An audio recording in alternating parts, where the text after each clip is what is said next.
Hi, this is Brian. Welcome back to another Optimize Plus One. In our last Plus One, we continued our exploration of the science of gratitude by practicing the grateful art of shifting from taking things for granted to seeing all the gifts as granted to us. Today, I want to talk about the number one thing that gets in the way of gratitude. Pop quiz. Can you guess what it is? Pause, reflect, etc.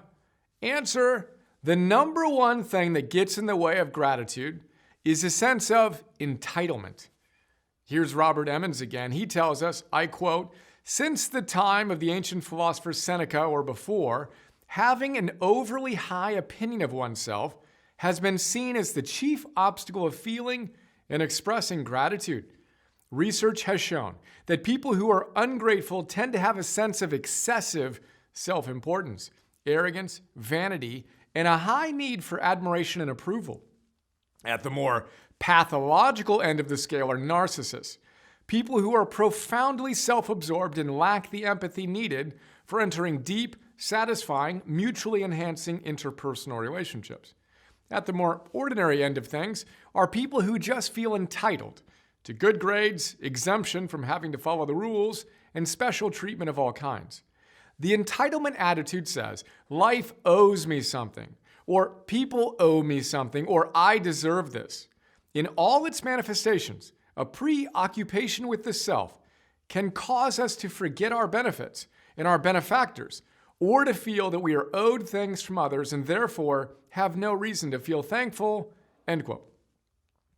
Now that's from a chapter in Gratitude Works called The Biggest Obstacle to Gratitude and Its Remedy. To recap, the biggest obstacle to gratitude is a sense of entitlement, the belief that the world owes you something. And because you are entitled to all the awesome things in your life and deserve it all, there's no reason for you to feel grateful. The remedy to entitlement? Humility. As Robert beautifully tells us, I quote again, "The more I contemplate the requirements for cultivating gratitude, the more I am convinced of the necessity of humility. In gratitude and humility, we turn to realities outside of ourselves. We become aware of our limitations and our need to rely on others. In gratitude and humility, we acknowledge the myth of self-sufficiency. We look upward and outward to the sources that sustain us. Becoming aware of realities greater than ourselves shields us from the illusion of being self-made, being here on this planet by right, expecting everything and owing nothing.